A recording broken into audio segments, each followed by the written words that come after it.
하나님의 말씀 봉독하겠습니다.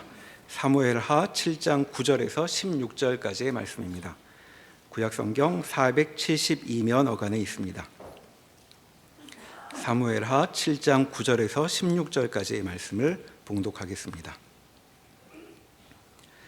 내가 가는 모든 곳에서 내가 너와 함께 있어 내 모든 원수를 내 앞에서 멸하였은즉 땅에서 위대한 자들의 이름같이 내 이름을 위대하게 만들어 주리라.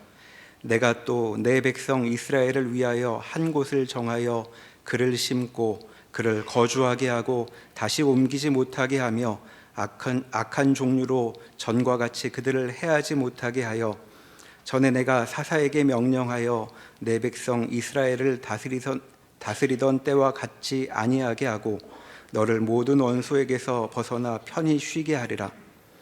여호와가 또 내게 이르노니 여호와가 너를 위하여 집을 짓고 내 수완이 차서 내 조상들과 함께 누울 때에 내가 내 몸에서 날 내 씨를 내 뒤에 세워 그의 나라를 견고하게 하리라.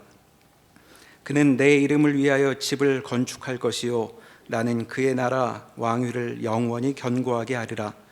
나는 그에게 아버지가 되고 그는 내게 아들이 되리니 그가 만일 죄를 범하면 내가 사람의 매와 인생의 채찍으로 징계하려니와 내가 내 앞에서 물러나게 한 사울에게서 내 은총을 빼앗은 것처럼 그에게서 빼앗지는 아니하리라.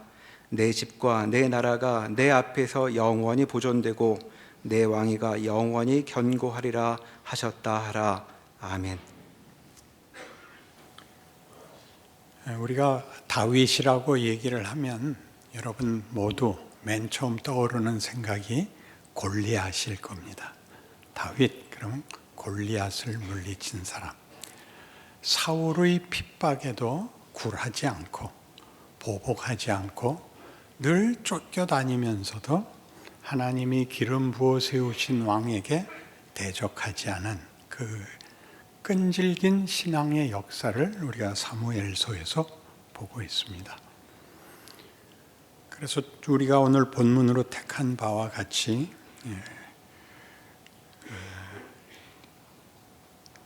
너는 수완이 차서 네 조상들과 함께 누울 것이요 네 몸에서 내 씨를 내 뒤에 세워 그의 나라를 견고하게 하겠다. 그리고 그가 성전을 지을 것이며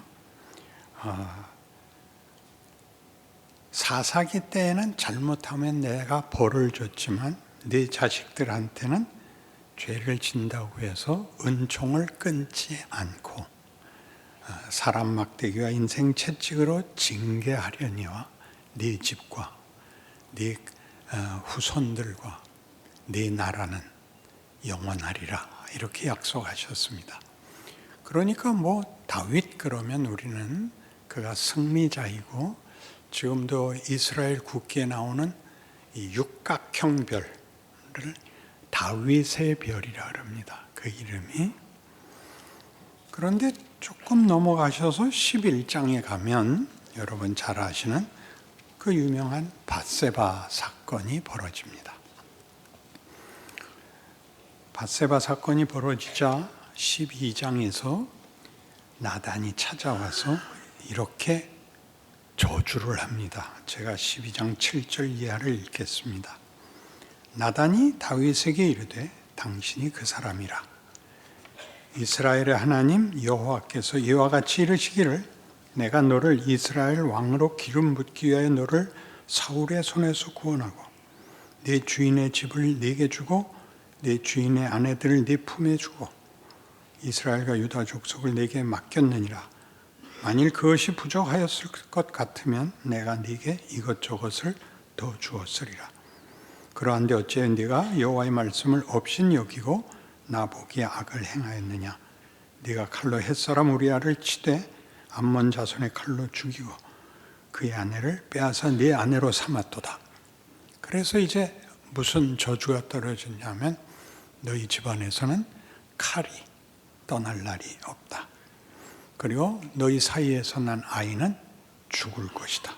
이렇게 됩니다. 그러자 다윗도 이 나단 선지자의 꾸중을 받자 다윗이 훌륭하다면 여기가 더 훌륭할 겁니다. 곧바로 회개합니다. 내가 잘못했습니다. 내가 잘못했습니다. 우리 생각에 한 영웅이 태어나려면 젊어서 철없었을 때에는 망나니로 살다가 예수를 만나고 나서 신앙을 얻게 되면 그 다음엔 영웅적인 신앙인이 되었다. 이게 순서인데 다윗은 뜻밖의 시작이 영웅이고 뒤로 갈수록 한심해집니다. 밧세바 사건은 나중에 마태복음 족보에서도 아브라함과 다윗의 자손 예수 그리스도의 족보라라는 족보 속에 누구는 누구를 낳고 누구는 누구를 낳고 해서 다윗은 우리아의 아내에게서 솔로몬을 낳고 이렇게 아주 절대 용서하지 않는 부끄러운 사실을 역사에 기록하고 있습니다. 그러니 우리가 신앙생활에서도 비슷하게 경험하듯이 은혜를 받고 감격을 하고 주 앞에 헌신을 약속했는데 그게 시들시들해져서 다시 생각해 보니까 언제부터 이렇게 됐는지 모를 그 감격과 은혜와 결심이 열매를 맺지 못하고 그 전으로 돌아간 자신을 반복적으로 만나는 것이 신앙 인생입니다. 왜 하나님은 이를 거꾸로 하시는가? 여기가 문제이죠. 다윗이 하나님 앞에 성전을 짓겠다고 하자 하나님께서 뭐라고 답변을 하시느냐 하면 네가 왜 내 집을 짓냐? 내가 네 집을 짓지 라고 하고 축복의 말씀이 아까 본 사무엘하 7장에서 나오는 것인데 다윗의 실패가 뭐냐? 그러면 다윗의 신앙 행위는 일종의 윤리와 보상의 논리에 불과했다 하는 것이 이 성전 문제에서 밝혀지는데 대부분 이거 하나만으로는 그가 뭘 잘못했는지 이해하기가 쉽지 않습니다. 그래서 여러분 시편 18편을 함께 찾아주십시오.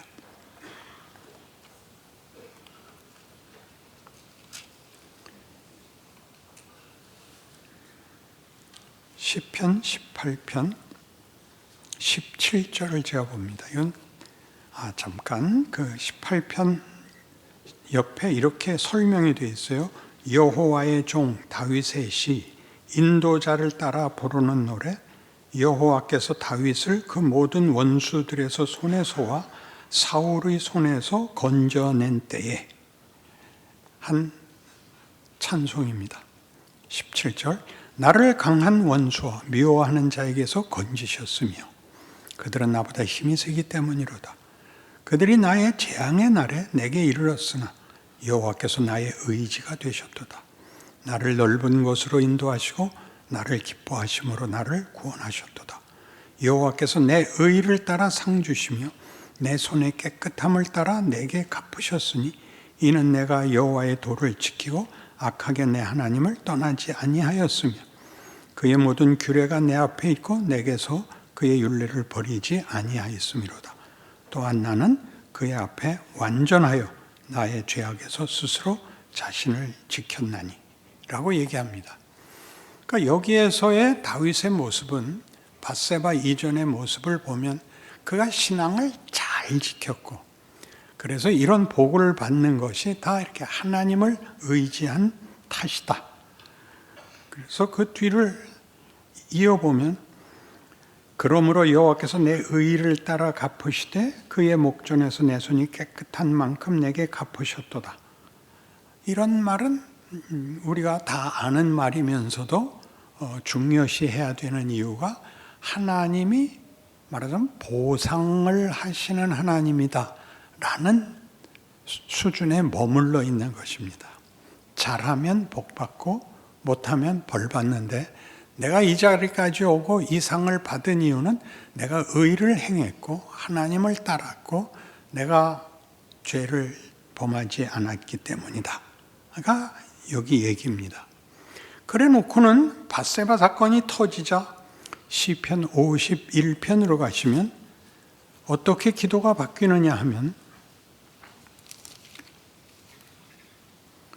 시편 51편 거기 제목에 이렇게 설명있죠. 다윗의 시, 인도자를 따라 부르는 노래. 다윗이 밧세바와 동침한 후 선지자 나단이 그에게 왔을 때입니다. 그러니까 회개의 시입니다. 뭐라고 회개하나 봅시다. 하나님이여, 주의 인자를 따라 내게 은혜를 베푸시며 주의 많은 긍휼을 따라 내 죄악을 지워주소서. 나의 죄악을 말갛게 씻으시며 나의 죄를 깨끗이 제하소서. 물은 나는 내 죄가를 아오니 내 죄가 항상 내 앞에 있나이다. 내가 주께만 범죄하여 주의 목전에 악을 행하였사오니 주께서 말씀하실 때 의로우시다 하고 주께서 심판하실 때 순전하시다 하리이다. 그러니까 여기선 은혜를 구하고 있습니다. 보상의 논리에는 은혜라는 게 있으면 안 됩니다. 맞는 건 맞는 거고 틀리는 건 틀리는 겁니다. 잘했으면 상 받고 못했으면 벌 받아야 되는데 여기서는 은혜를 구하고 사죄하고 용서하는 시가 되고 있습니다. 8절 내게 즐겁고 기쁜 소리를 들려주시사 주께서 꺾으신 뼈들도 즐거워하게 하소서. 주의 얼굴을 내 죄에서 돌이키시고 내 모든 죄악을 지워주소서. 하나님이여 내 속에 정한 마음을 창조하시고 내 안에 정직한 영을 새롭게 하소서. 나를 주 앞에서 쫓아내지 마시며 주의 성령을 내게서 거두지 마소서. 앞에 있었던 얘기와 전혀 다르죠. 시편 18편에서는 이제 하나님께 심지어 하나님의 전, 하나님이 거하실 집까지 짓겠다고 하는 골리앗을 어떻게 물리치죠? 너는 칼과 창으로 내 앞에 오지만 나는 네가 모욕하는 하나님의 이름을 의지하고 네게 가노라 하고 물맷돌 몇 개 던져요? 한 방에 보내버렸다고요. 그리고 사울이 그를 핍박할 때 한 번도 반항하거나 보복하지 않고 피해 다니고 얼마나 힘들었으면 적국인 블레셋에까지 망명을 합니다. 그리고 사울이 죽고 돌아와서 유다의 이스라엘의 왕이 된 것입니다. 그가 그 자리에 오자 하나님께서 내 의를 내가 정직하게 행한 것을 다 갚아주셨으니 나도 주를 위하여 주의 전을 짓겠습니다가 되자 하나님이 말씀하시기를 너희는 나한테 줄 게 없다. 내가 하나님이다. 내가 주는 자다.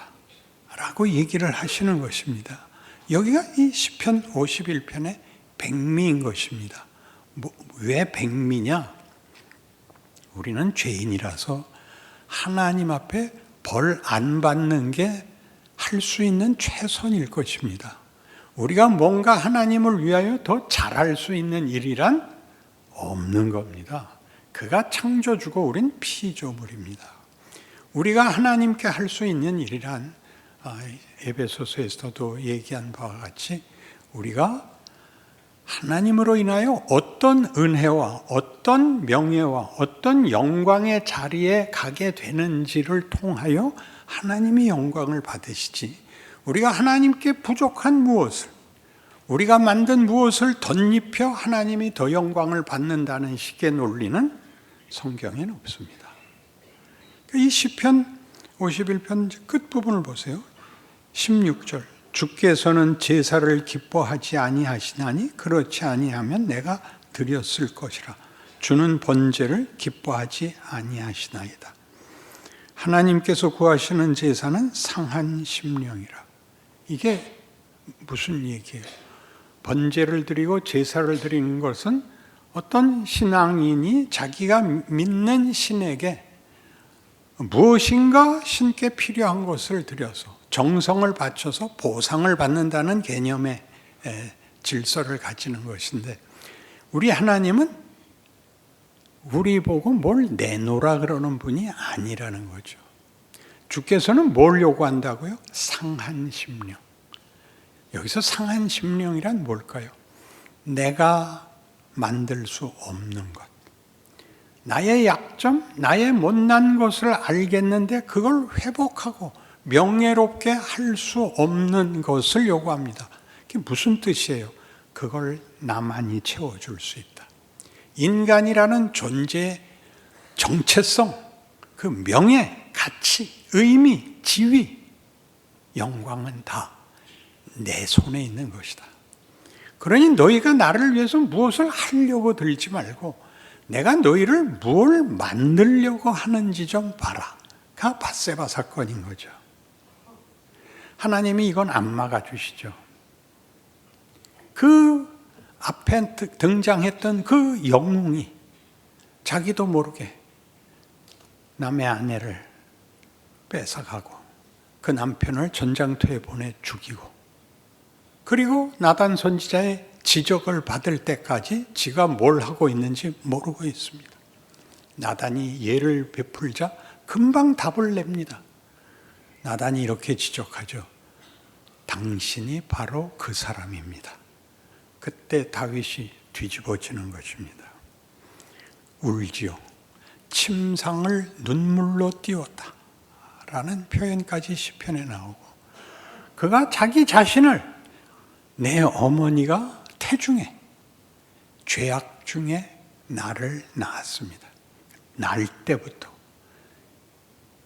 어머니의 뱃속에 있을 때 만들어질 때부터 나는 죄인이었습니다. 도덕적 차원의 지적이 아닙니다. 인간의 지위, 신분, 가치를 스스로 만들 수가 없는 존재라는 걸 알게 됩니다. 그것은 하나님만 할 수 있습니다.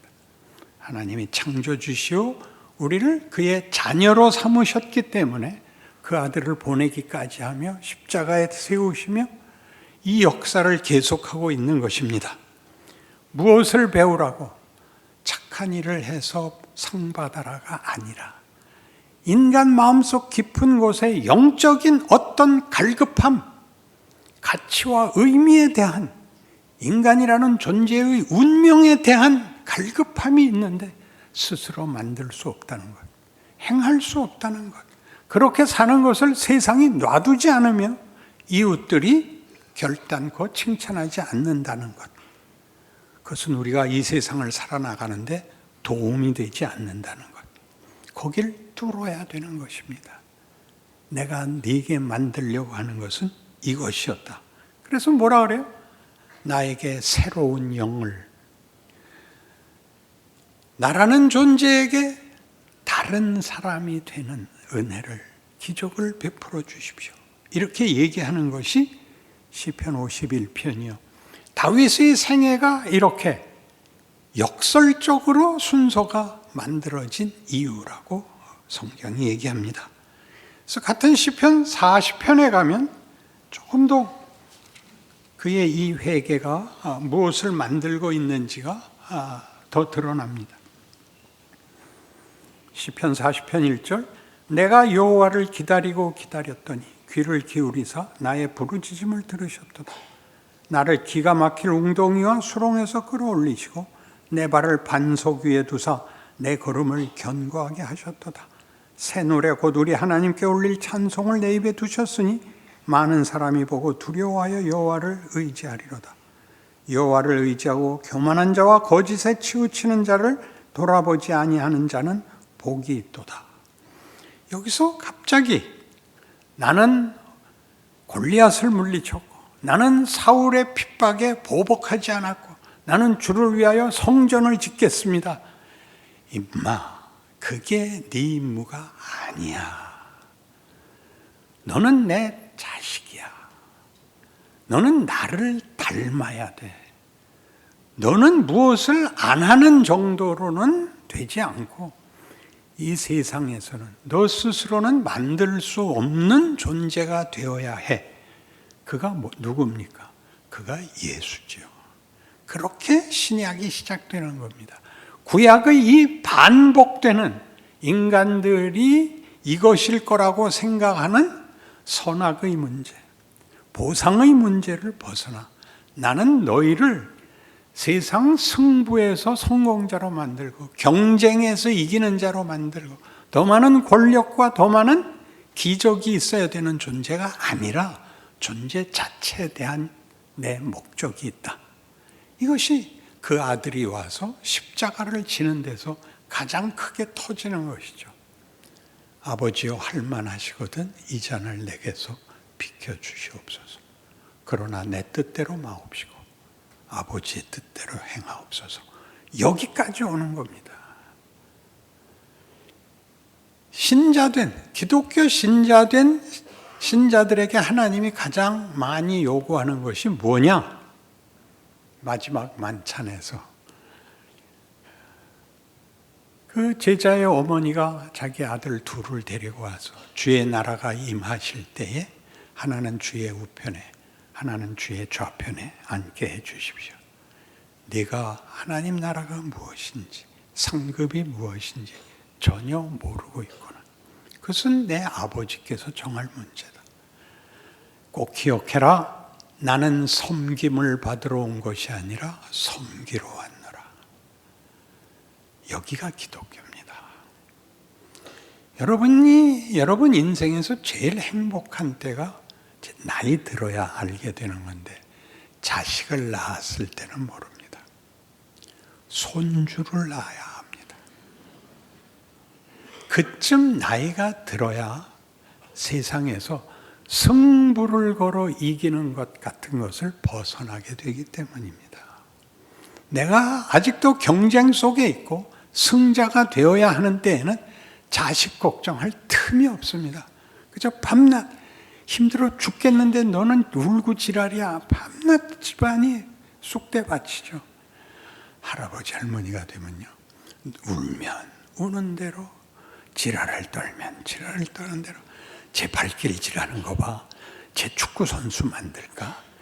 모든 일을 기쁘게 좋게 다 받아들일 수 있게 됩니다.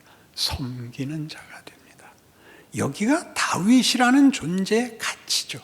신약을 열면서 예수를 답으로 모범으로 보내면서 뭐라고 족보를 만든다고요? 아브라함과 다윗의 자손입니다. 아브라함은 여러분 잘 아시다시피 믿음, 다윗에게서는 은혜의 진정한 모범을 예수가 보이시는 겁니다.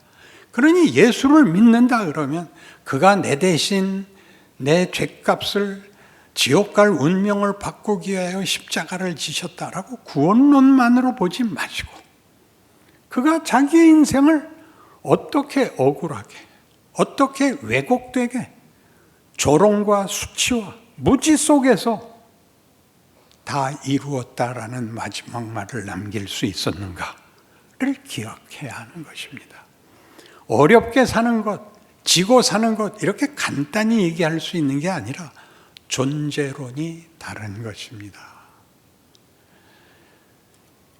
보상을 받기 위한 선악의 문제, 윤리와 율법을 지켜서 마음 편한, 양심이 편한 문제가 아니고 인간이라는 존재를 무엇을 만들려고 하며 그것이 우리의 현실 속에서 어떤 도전과 어떤 시비와 어떤 유혹 속에서 만들어지는가를 여러분이 깨닫지 못하면 여러분들은 늘 타협할 수밖에 없습니다. 그래서 이 시편 40편은 이어서 이렇게 얘기합니다. 여호와 나의 하나님이여 주께서 행하신 기적이 많고 우리를 향하신 주의 생각도 많아 누구도 주와 견줄 수가 없나이다. 내가 널리 알려 말하고자 하나 너무 많아 그 수를 셀 수도 없나이다. 주께서 내 귀를 통하여 내게 들려주시기를 제사와 예물을 기뻐하지 아니하시며 번제와 속죄제를 요구하지 아니하신다 하십니다. 51편과 동일한 고백을 하고 있죠. 하나님께 무엇을 바치는 싸움이 아니라 나라는 존재가 바뀌는 싸움을 해야 되는 겁니다. 그러니까 내가 선행을 베풀면 그 선행은 윤리로서의 선행이 아니라 존재론으로부터 나가는 외적 증언인 것입니다. 나는 다른 존재다라는 걸 알지 못한다면 우리는 늘 시비에 말리고 보복에 말리고 원한에 말리고 의심에 말리고 그리고 분합니다. 나이가 들면 두 종류밖에 없다 그랬죠? 인생을 억울해하는 자와 인생을 감사하는 자. 인생을 감사하는 자는 예수 믿는 사람 이외에는 있을 수 없습니다. 그래서 다음 절이, 그러니까 6절에서 주께서 내 귀를 통하여 내게 들려주시기를 제사와 예물을 기뻐하지 않고 번제와 속죄제를 요구하지 아니하신다. 내가 원하는 제사는 상한 심령이다. 이렇게 됐죠. 우리가 알고 있는 것으로 답을 만들 수 없는 것, 하나님이 만들려고 하는 것으로 와라. 그러니까 그때 내가 말하기를 내가 왔나이다가 되는 겁니다. 다윗이 그 고백을 하는 거죠. 맞습니다. 죄인을 부르신다면 저를 첫 번째로 불러주십시오. 이렇게 되죠. 용서를 위해서가 아닙니다. 새 사람이 되기 위해서 회개를 하는 겁니다. 이겨야 되는, 보복을 해야 되는, 악착 같아야 되는, 허점을 보여서는 안 되는 생존 경쟁 속에서 우리는 하나님을 의지하여 산다는 것이, 인간은 이런 존재여서는 안 돼 라고 스스로에게 다짐해야 되는 것입니다. 제자가 와서 물었죠. 주님, 우리가 형제를 용서하면 7번 용서하면 되는 겁니까? 7, 7이라는 숫자는 유대인들에게는 가장 큰 숫자입니다. 그러자 주께서 대답하시기를 70번씩 7번. 77이 77. 앞에 있는 거 앞에 쓰고 뒤에 있는 거 뒤에 쓰는 38이 38. 이게 기독교 신앙의 구구법입니다. 7번씩 70번이라도. 그러니 다윗의 생애를 보고 우리가 늘 우리 마음에 가졌던 욕심, 나도 저렇게 위대한 신앙 고백을 하고 위대한 신앙 인생을 살아야 되는구나. 그런데 왜 하나님이 그 길을 열어주지 아니하시는가? 열었죠. 여러분이 아무것도 아닌 거죠. 생각나는 것 중에 자랑할 게 없죠. 남포교회 온 거 하나 빼놓고. 그것이 여러분에게 뭘 만들었나요? 아무것도 아닌 우리에게 누가 있죠? 가족이 있습니다. 자식이 있습니다. 이웃이 있습니다. 친척이 있습니다. 내 나라, 내 백성이 있습니다. 기도하십시오. 결과를 달라고 기도하라는 게 아니라 하나님의 통치가 너무나 시급합니다. 저 불쌍한 영혼들을, 이 보복밖에 모르는 세상을 하나님 놓아두지 마옵소서. 우리가 할 수 있는 것입니다. 우리만이. 여러분 자신에게도 그렇게 하시고 여러분을 만나는 사람들 앞에 어느 날 넌 좀 다르다 라는 말을 들으셔야 됩니다. 아니야, 나 똑같아. 너 달라.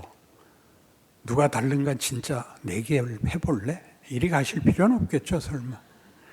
그래서 우리가 이 시편 40편에 나오는 이 말씀들이 얼마나 놀라우냐면 16절, 주를 찾는 자는 다 주 안에서 즐거워하고 기뻐하게 하시며 주의 구원을 사랑하는 자는 항상 말하기를 여호와는 위대하시다 하게 하소서. 여기 와야 되는 거예요. 잘해서 저 잘했죠 갖고는 위대하지 않습니다. 용서가 위대한 겁니다. 인내가 위대한 겁니다. 그냥 위대한 것이 아니라 속상해야 되고 지는 자 같아야 되고 내 욕심을 다 해결하는 것이 아닌 하나님의 뜻을 행하는 바람에 아무것도 아닌 것 같이 된 인생 속에서 무엇을 알게 되죠? 하나님이 무엇을 하시는가를. 나라는 존재 하나 가지고 내 이웃 앞에서, 내가 사는 시대 앞에서 내가 다니엘이 되고 내가 엘리야가 되고 내가 아브라함이 된다는 사실에 놀라야 되는 것입니다. 나는 가난하고 궁핍하오나 주께서는 나를 생각하시오니 주는 나의 도움이시오 나를 건지시는 이시라 나의 하나님이여 지체하지 마소서.